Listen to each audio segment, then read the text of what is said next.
تهاني سيبي اللي في يدك ده وتعالي عشان تحضري معايا الوكل. ما تقومي يا بنت امال. حاضر يما بس بخلص اللي في يدي. ومالك بتعيطي كده ليه؟ هنادي يما خالها قتلها. يا ستي يا عيني عليك يا هنادي. هنادي انقتلت؟ هنادي مين يا بيه؟ وقتلها ليه خالها؟ قتلها عشان بتحب. بتحب مين؟ الباشمهندس. الباشمهندس احمد؟ والله تستاهل القتل. لا احمد غير. هو في زي احمد في طيبته ولا حنيته؟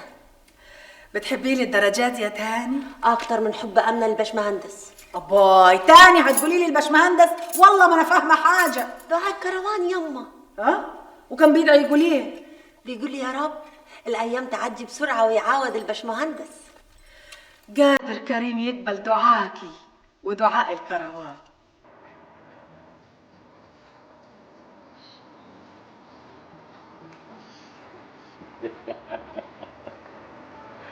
قول لي يا حلمي بتسمع ايه؟ انا بسمع الست وانت؟ لا انا بسمع ام كلثوم.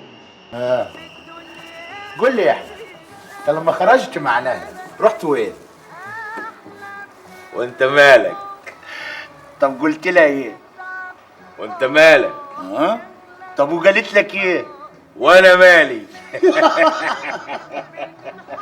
يا احمد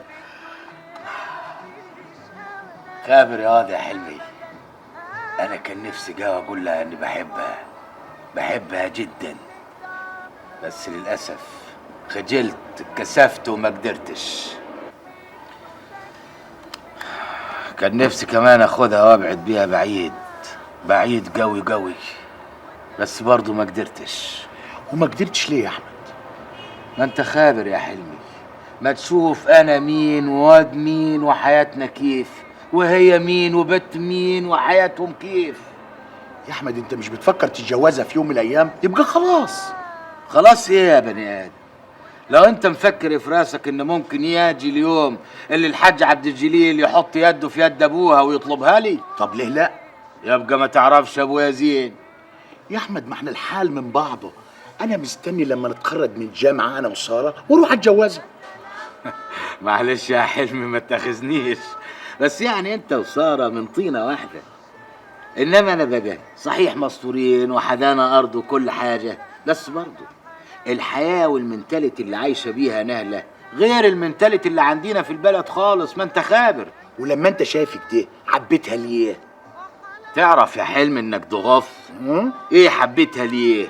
هو بكيفي بمزاج انا حبيتها؟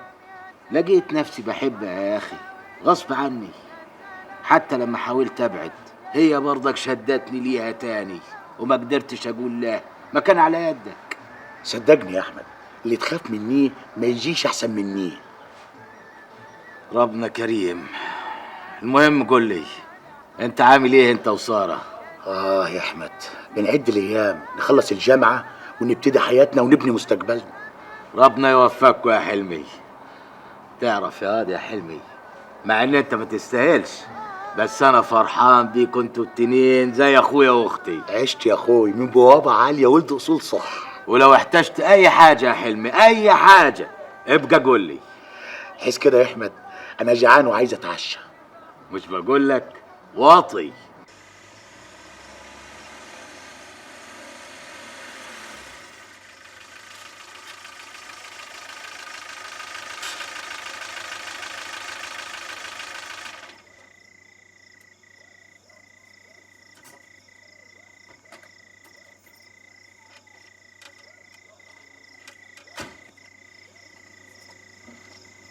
جابر يا جابر، في ايه يا اللي جارش اللي جابوك؟ مالك ملهوف كده؟ عاوز في كلمتين. خير يا ولد. روايح في النجا وعاوز اشوفك. رايح؟ وهي فين دلوك؟ تعال معايا وانا اوريك. فوت قدامي، فوت!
اتخوضت في نافوخك يا بت؟ انا مش جاي لك 100 مره ما تهوبيش هنا. وحشتني يا جابر. وايه كمان؟ وانا اللي قلت اجي اطمن عليك. قول يا بت، عايزه كام وخلصيني؟ اخس عليك يا جابر، هواني برضه بتاعت الكلام ده؟ يا بنت انا مش ناقص الحديد ده. قولي عايزه ايه وخلصيني. وانا اللي قلت اجي عشان اقول لك على خبر يفرحك. خبر ايه؟ خبر ايه يا وش الخير؟ اني حامل. مبروك، مبروك عليكي وعلى ابوه. واني مالي يا بت؟ مالك يعني ايه؟ ما انت ابويا جابر. ابوه؟ اني ابوه؟ وعايزاني انا اصدق الحديد ده يا بت؟ قطع لسانك، هواني برضه من اياهم يا جابر. اعوذ بالله، وانت وشك دي؟ اسمع يا بت، هما كلمتين هنقولهم ليكي وتاني ماشي طوالي. لو شفتك هوبت ناحية النجع هني تاني أنا هقطع خبرك وعيل هتتزين. اكده يا جابر، طب اني بقى هفضحك في النجع كلاته. يا خالق غيتوني يا خالق. اكتم يا بت. غيتوني يا هو. اكتم يا بت. على كل حاجة. اكتم يا بت. على كل حاجة. اكتم يا بت. اكتم يا بت. غيتوني يا خالق. اكتم يا بت. اكتم يا بت. اكتم يا بت. اكتمي. هقتلك يا رايح، هقتلك.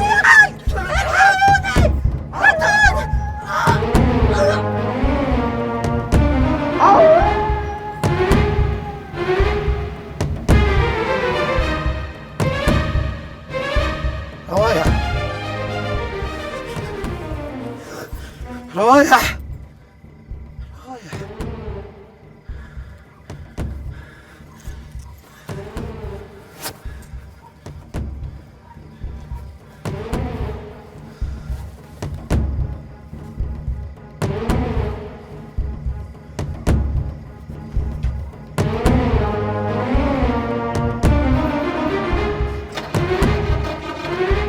كل ما اقول التوبة يا ابوياتي من الماء قدير. ها يا حاج، واتفقتوا على كل حاجة؟ اتفقنا وحددنا الفرح اول الشهر الجاي يوم الخميس. عقبال ما تعاود ونفرح بيك يا أحمد يا ولدي. بس أول الشهر اللي جاي أحمد هيمتحن. اوبا، كيف فاتتني دي؟ والله حصل. عموما لما يعاود احمد يروح للغريب ينقطه ويبارك له. يعني ما يحضرش فرح أخوه؟ اقول لك ايه، عموما انا هتصل بيه اذا ظروفه سمحت هيجي، ما سمحتش هنعمل ايه؟ اراده ربنا. يلا خد اشرب الشاي يا حاج.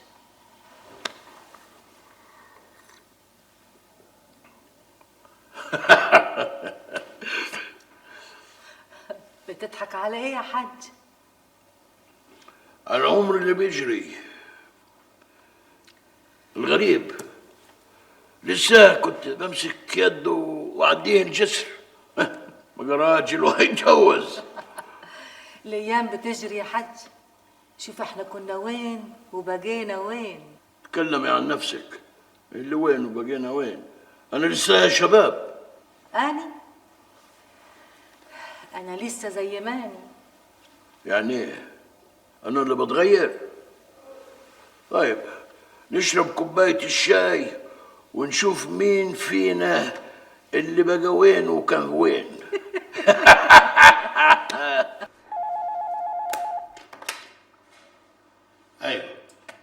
ايوه بتقول ايه؟ بيتي اللي في النجع اتحرق؟ ازاي؟ مين عمل كده؟ طيب انا جاي في اقرب فرصه. امال الحاج عبد الجليل كان فين؟ ايوه كان فين؟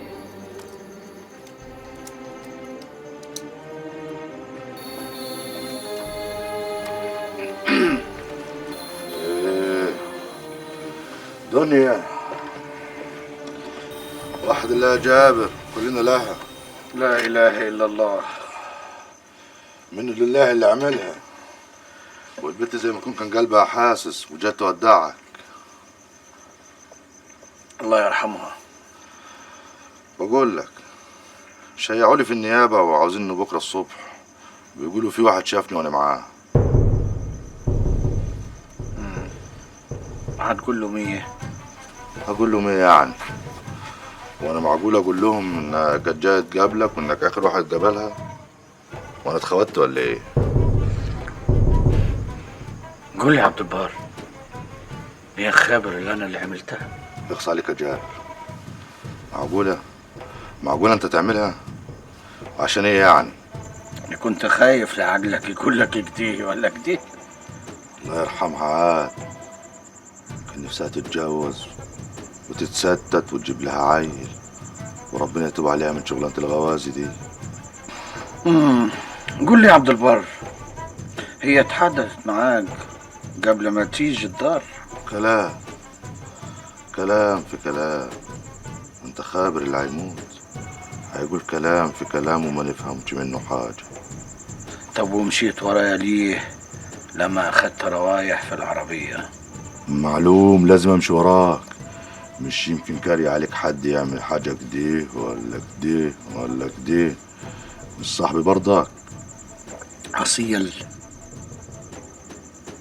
أصيل يا عبد البر. بإذن الله لما تخلص وكيل النيابة هديك قرشين حلوين، ولما تخلص الانتخابات هديك بردك قرشين حلوين، بس بشرط ايه؟ ما اشوفش خلقتك واصل في الناجع وعلى الحديد زين.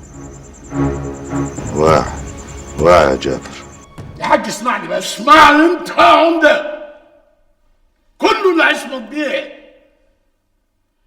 راجل سايب لي كل ما يمتلك في الناجع تحت مسؤوليتي. يعني الدار اللي اتحرقت دي كانها داري بالظبط، وانت لازم تعرف لي مين اللي عملها وتجيبه. يا حاج مش جايز الحقيقة دي قضاء وقدر. البوليس والنيابة قالوا انه ماس كهرباء. ماس كهرباء كيف يا عمده والدار مقطوعة عنها الكهرباء؟ بالذمة؟ ما انت مش دريان باللي بيحصل في الناجع. زي ما بقول لك، الراجل لما بيعاود بيرجع الكهرباء بنفسه، والراجل في مصر دلوقتي يبقى مين اللي يرجع الكهرباء؟ عفريت يا عمده قول كلام يدخل العقل. وانا في ايدي ايه اعمله؟ اذا كنتش تقدر تعمل حاجه انا اقدر، بس مش عايز. تعرف ليه؟ عشان ما الغيش وجودك يا عمده، عشان ناس الناجع ما يقولوش العمده ما قدرش وعبد الجليل قدر، عشان احافظ على شكلك قدام الخلق. فهمت؟ يا حاج انا كل اللي احتكم عليه كام غفير، نص صلاحهم شغال ونص عطلان، هيعملوا ايه دول؟ تعلي صوتك كمان يا اخي. تلهي من امتى احنا بنعتمد على الغفر؟ اخر مره هقول لك الكلام ده. حافظ على الكرسي اللي انت قاعد عليه، ما تخليش الكرسي يبقى اكبر منك. انا زهقت من الكلام ده وما هقولوش تاني. خلاص يا حاج، انا عن نفسي هتصل بعصمت بيه واعتذر له.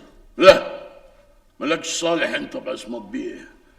انا اتصلت بيه وقلت له عن اللي حصل، اردت عليه اصلح الدار، رفض الراجل. لكن انا جبت عمال من الاقصر وهيبتدوا الشغل من بكره ان شاء الله، وادفع التكاليف من جيبي من جنيه ل10,000 جنيه. تعرف ليه؟ لان دي مسؤوليتي، دي غلطتي. انت ذنبك ايه بس يا حاج؟ انا هنعيده تاني. خلاص يا حاج، خلاص اللي تشوفه. انا ماشي. غدا ايه يا عمده؟ احنا في ايه ولا في ايه؟ استغفر الله. اسمع عم اقول لك، انت لازم تجيب لي اللي عمل الحريقه دي من تحت طقاطيق الارض. سامع؟ طب والغدا؟ امال هو بيتهمك بشكل شخصي ليه يا استاذ؟ احنا ناس في السوق يا فندم، وفي ناس من مصلحتها انها تفسد العلاقه اللي بيني وبين سياده النايب. ايوه بس زي ما سبق وقلت لك قبل كده يا استاذ عبد المعطي، انت الوحيد اللي اتهمك بشكل شخصي وبالاسم. يا فندم ده بيأكد كلامي ان الناس دول قدروا فعلا انهم يفسدوا العلاقه اللي بيني وبينه بدليل اتهامه ليا بدون اي ذنب. يعني انت ما فيش اي علاقه بينك وبين سياده النائب عصمت بيه؟ لا يا فندم ما فيش. واخر مره شفته فيها امتى؟ اخر مره امبارح. فين؟ في التلفزيون طبعا. كان بيناقش موضوع مهم جدا في مجلس الشعب، ازمه الميكروباص. شوف قد ايه يا فندم الراجل ده حريص على المواطن، وانه عايزه يوصل في ميعاده اذا كان لبيته او لشغله. وكمان كان بيناقش قضيه مهمه جدا، قضيه يميش رمضان. ميكروباص ايه ويميش رمضان ايه يا استاذ عبد المعطي؟ انا بكلمك عن لقاء شخصي بينك وما بينه. كنت اتمنى بس ما حصلش والله يا باشا. يعني حضرتك ما رحتلوش مكتبه وهو طردك لما طلبت منه انه يساعدك بصفه شخصيه في اتمام صفقات مشبوهه؟ مشبوهه وطردني؟ عند سعادتك شهود يا فندم على الكلام ده؟ عندي. مين؟ السكرتيره بتاعته. حضرتك قلت السكرتيره بتاعته، مين يشهد العروسه يا فندم؟ طيب يا استاذ عبد المعطي، عندك حاجه تانية تحب تضيفها؟ يا فندم احنا ناس شرفاء بناكلها بالحلال وبعرق جبتنا. والشرفاء اللي زيي واللي زي سياده النايب اعدائهم يهمهم انهم يبوظوا العلاقه اللي بينهم. ممكن الحق العصر يا فندم احسن المغرب وجب؟ طبعا اتفضل، حرما مقدما يا استاذ عبد المعطي. الله يبارك فيك يا فندم، منهم لله ولا الحرام.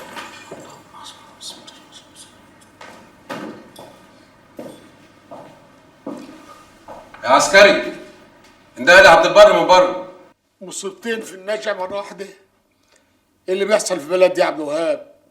جيب العواقب سليمة يا رب. يا جناب العمدة، يا جناب العمدة. يدك خابط. حضرة الله. اهلا وسهلا يا سعادة الباشا. لا اهلا ولا سهلا يا عمر. الزيارة يد بتاعت الباشا. مش عايز زيارات. غور من وشي يالا. عمرك يا عمدة. بنت يا سخان. ايوه يا عمده. شاي للباشا. حاضر. مش عايز شاي. غور من وشي. اسمع يا عمده، انا جاي اقول لك كلمتين ورد غطاهم وامشي على طول. مش نقعد نتكلم على واحنا قاعدين. اسمع يا عمده، اللي بيحصل في البلد ده ما يرضيش حد. واضح جدا انك نايم على ودانك انت ورجالتك.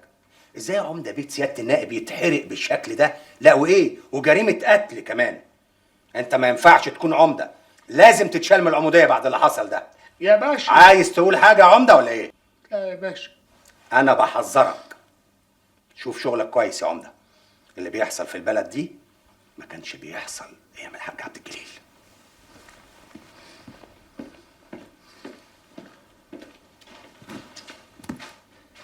جيب العواقب سليمة يا رب. كويس قوي يا عبد البر، كويس. يعني انت بقى كنت تعرفها؟ عز المعرفة يا سعادة البيه، تبدأني كنت بلف ورا الموالد مولد. جميل يا عبد البر، جميل قوي. واخر مره بقى شفتها امتى؟ ليلة ما اتقتلت سعادة البيه. فين يا عبد البر؟ في النجع سعادة البيه. عظيم، كويس قوي يا عبد البر. كان جالك ليه بقى؟ لا يا سعادة البيه، ما كانتش جايالي. امال كان جاي مين يا عبد البر؟ ما خبرش يا سعادة البيه. الله، ما كنا كويسين يا راجل انت. افتكر كويس. وانا هكدب عليك ليه يا بيه؟ طيب يا عبد البر، الغازية كانت تعرف مين تاني في النجع غيرك؟ ما خبرش يا بيه، دي غازية يعني معرفة كتير. وسعادتك واعي طبعا. طبعا واعي. اخر مرة سبتها امتى؟ دول هم 5 دقايق يا بيه، قابلتها وهي نازلة من العربية وطلبت مني الله يرحمك يا روايح، طلبت مني قرشين وسابتني حاسب العربية حتى اسأل السواق اللي كان جايبها. طيب يا عبد البر، مين كان بيروح معاك للغازية في المولد يا عبد البر؟ ساعات كنت بروح لحالي وساعات كنا بنروح جماعة يعني. جابر كان بيروح معاك؟ جابر مين؟ جابر ابن العمدة. مرة ولا 2 وما عادش بروح تاني. افتكر كويس يا راجل انت، افتكر كويس يا عبد البر، لو في أي معلومات مخبيها علينا هتتحبس، فاهم؟ هو أنا هكدب عليك ليه يا بيه؟ حد الله بيني وبينك كده. طيب يا عبد البر، تقدر تتفضل انت دلوقتي، ولما نحتاج لك هنبقى نبعت لك تاني. خدامك يا سعادة البيه بالاسم. يلا.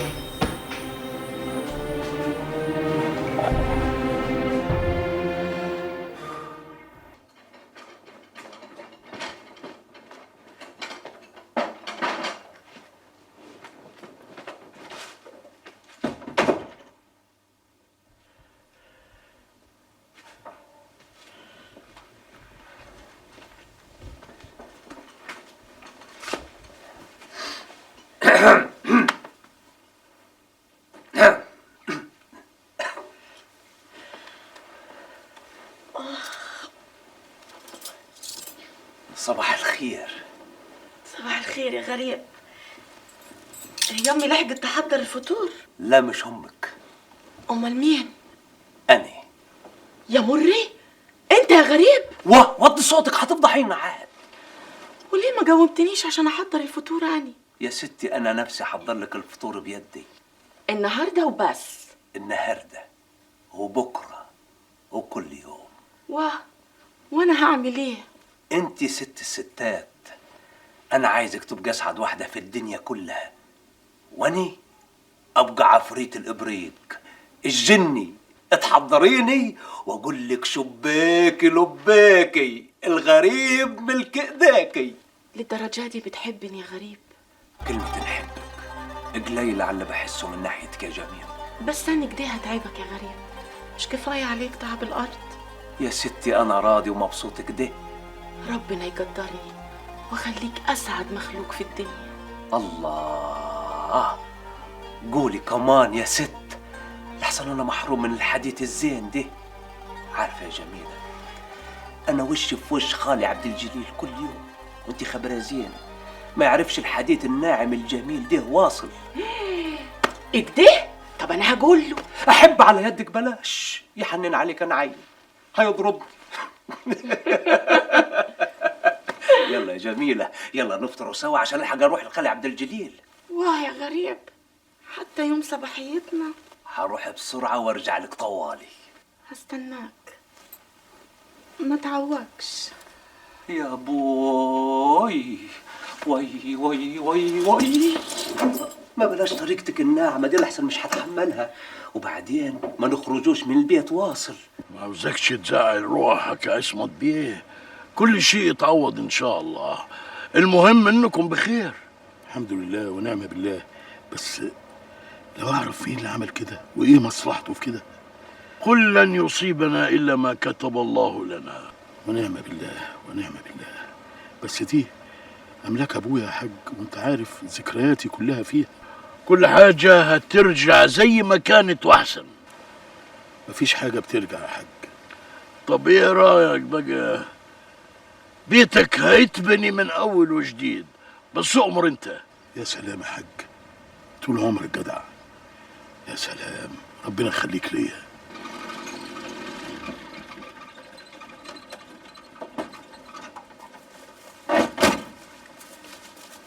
السلام عليكم. جناب المأمور، عليكم السلام ورحمة الله وبركاته، أهلا وسهلا. ازيك يا حاج عبد الجليل؟ ازيك يا سيادة النائب؟ اهلا. عارفين بعض طبعا. طبعا. يا أهلا وسهلا. اهلا بيك. شوف يا حاج عبد الجليل، اطلب لك الشاي الأول. يا رب يخليك. شاي يا ولد. خير يا جناب المأمور. ايام ما انت كنت عمدة البلد دي ما كانش بيحصل فيها اللي بيحصل اليومين دول، وبعد كده اتنازلت لاخوك عن العمودية، ودلوقتي بقى العمدة مغضوب عليه وهيتشال من العمودية، وانت عارف انا بحترمك قد ايه، وعشان كده قلت اجي اقول لك. ربنا يعزك يا سعادة البيه، بس أنا شايف إن أخويا أبو وهاب ما قصرش في شغله واصل. تخابر إن اللي بيحصل في البلد اليومين دول ما حصلش قبل كده. إذا كان أخويا أبو وهاب يعني أنت شايفه غلطان، فأنا اللي محقوق لك، بقول نديله فرصة تانية. ولا إيه رأيك يا عصمت بيه؟ هتتشال من العمودية يا عبد الوهاب، وهتبقى مضحكة لأهل النجع. هو جابر اتأخر كده ليه؟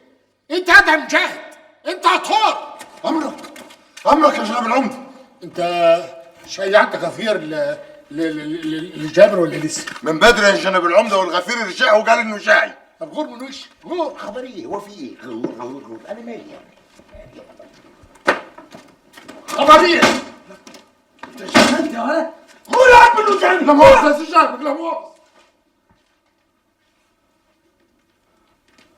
خير يا ابوي؟ خير يا ولدي، تعالى اقعد. ايه اللي حصل يا ابوي؟ جابر انا اتعودت معاك على الصراحة، مش كده؟ اتحدث على طول يا ابوي، احب على يدك. انت ما خبرتش حاجة عن اللي حصل في النجع؟ سبق وقلت لك يا ابوي اني ما خبرتش حاجة واصل عن الحريق ولا الغزية. اذا كنت انت العمدة يا ابوي اذا كنت انت العمده وما عارفش، يعني اللي عارف يعني. اللي يعرف اخبار المطاريد يبقى يعرف حاجات كتير. ساعدني يا ولدي، هتشال من العموديه. لو اتشلت من العموديه يا ابوي يبقى عشان مش قادر تبقى زي عمي عبد الجليل. انت اتجننت يا ولد؟ لا ما اتجننتش يا ابوي، هو سبب قلت لك قبل كده يا ابوي، مش لازم عمي عبد الجليل يبقى العمده بالفعل وانت تبقى العمده بالاسم. ما تتكلمش واصل، اقفل خشمك. حاضر يا ابوي. يلا غور من وشي، همني السعاده. حاضر يا جناب العمده.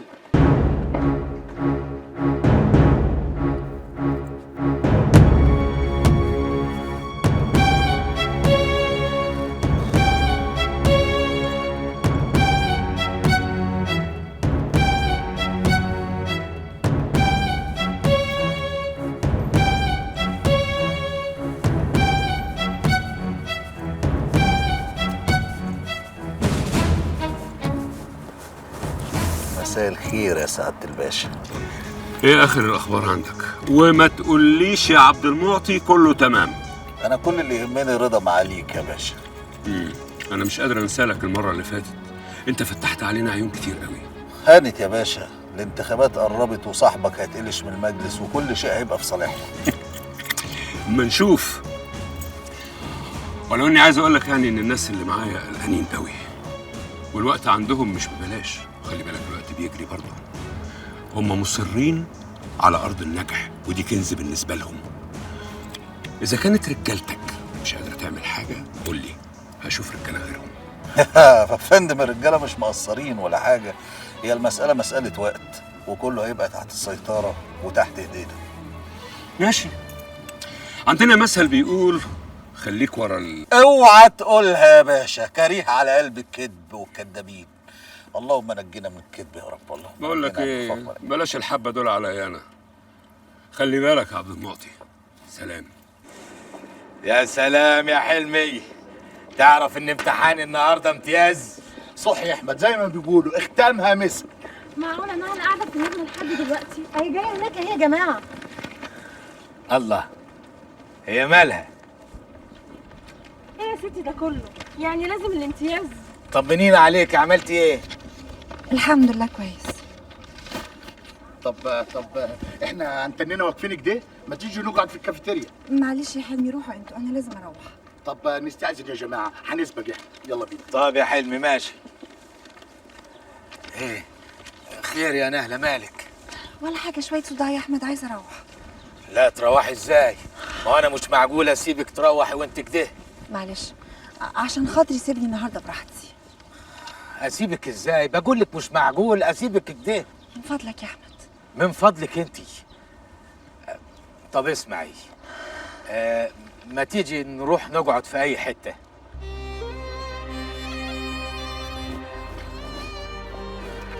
هو ده بقى اللي مضايقك؟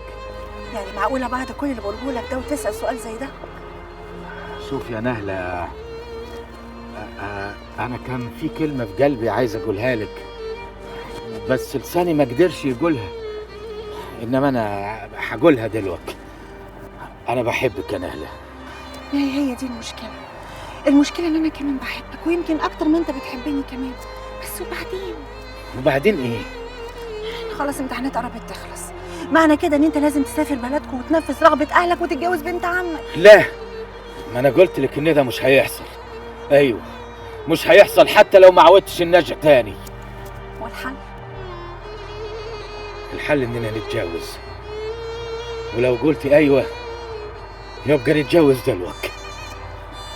تبقى مجنون. ده أنا أبقى مجنون لو سبتك تضيع من يدي. وأنا ممكن يجرى لي حاجة لو عشت بعيد عنك.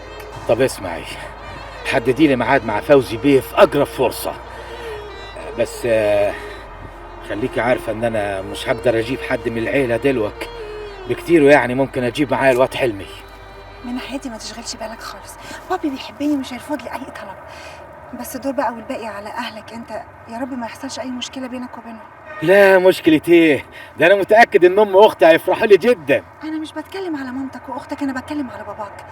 مش عايزة يعني لما تفتح معاه الموضوع ده أكون أنا سبب في أي مشكلة بينكم. لا مشكلتي اللي ممكن تحصل بيني وبين أبويا. ما اظنش. ان شاء الله ما فيش اي مشاكل هتحصل. ايه يا بابي بتضحك على ايه؟ ست امك جايبه لك عريس. عريس؟ عريس. اصل طنطك زيزي كلمت مامتك علشان ابنها جاي من النمسا وعايز يتجوز واحده مصريه.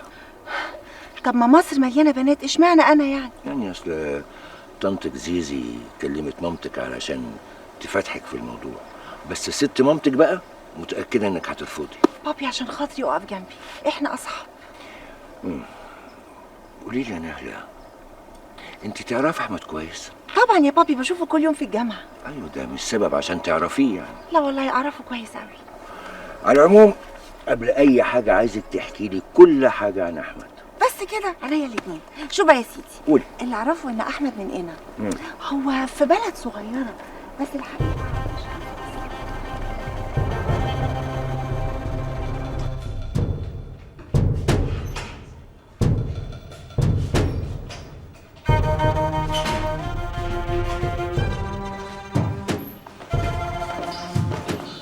في حاجه يا استاذ نجم؟ لا اصل انا نسيت حاجه فوق فقلت ارجع. هو ابويا وامي فين؟ حاجه صدقه يا فندم. طب اقول لك اعمل لي كوبايه شاي قبل ما انزل. حاضر.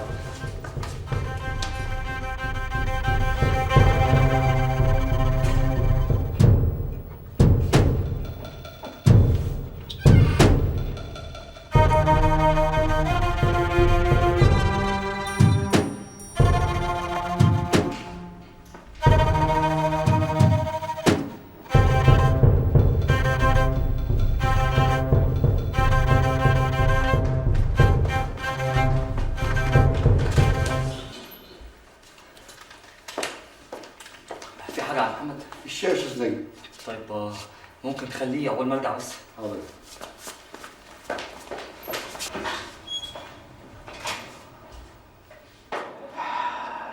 لقيت نفسي بطلب يدها، ولولا العيبه كنت خدتها عند اقرب مأذون وكتبنا الكتاب. بس ايه يا احمد؟ لقيت ابويا واقف قدامي. الحمد لله على سلامته. وجيه امتى؟ حلمي غير هدومك وروح، ما تورينيش وشك تاني خالص. ليه يا احمد؟ ليه يا بني ادم؟ بقول لك يعني تخيلت ان ابويا واقف قدامي. طب افرض يعني الحلم ده طلع حقيقه، هتعمل ايه؟ لا وحياة ابوك ما تزودش هم انت كمان. فكر معايا يا حلمي هتصرف كيف دلوقتي. هفكر معاك. شوف يا واد عمي، انت بكره تروح تخطب نهله، بس لازم تشيع مكتوب لابوك في النجع وتحكي له على كل حاجه وتطلب منه السماح، وبالمره تلحقهم قبل ما يجيبوا الافراح.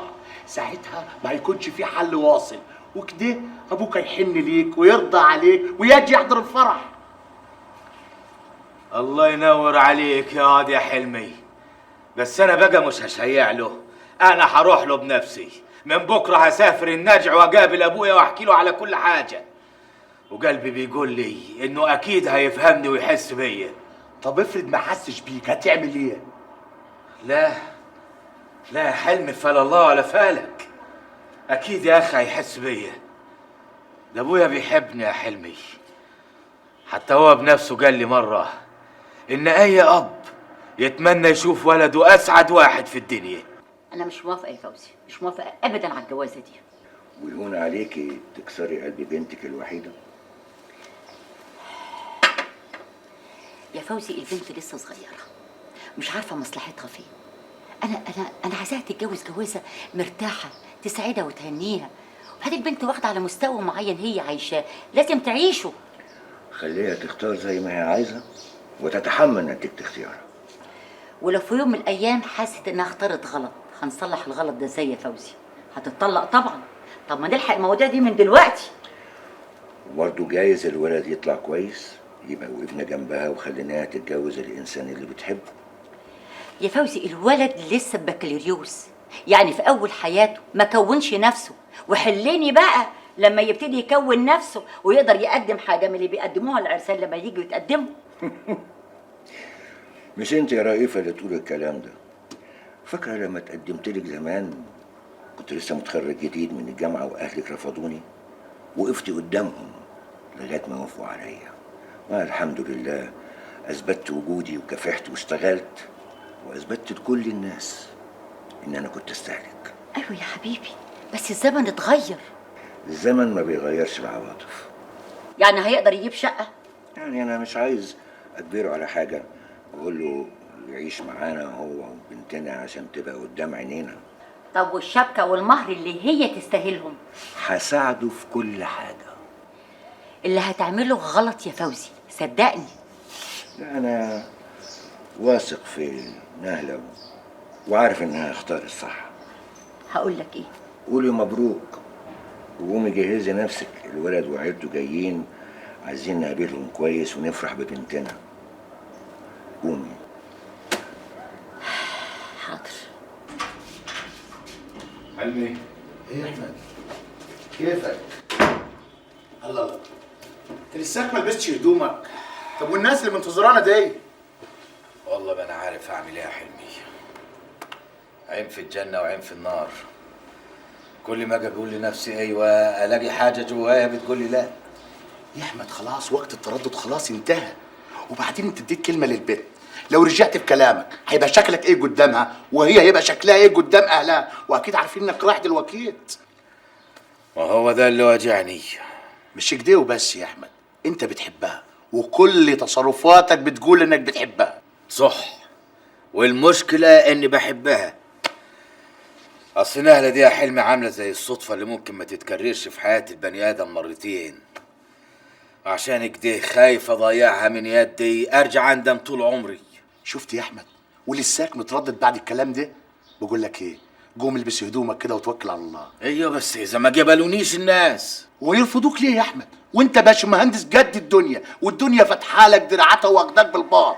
ايوه يا حلمي باش مهندس جد الدنيا بس رايح بطولي. يخص عليك يا احمد، وانا رحت وين؟ انت رحت في داهيه يا شيخ، ده انت المتغطي بيك عريان. طب ما تزعلش، انا بضحك معاك. انا قصدي يا حلمي الناس دي لو سالتني عن اهلي هقول لهم ايه؟ زي ما بيحصل في الحالات دي ان في ظروف في البلد، وبعدين في الفرح الكبير كل العيله هتبقى موجوده. فكرك كده؟ مفيش غير كده يا احمد. قوم يلا، قوم البس هدومك واغزي الشيطان. توكلنا على الله.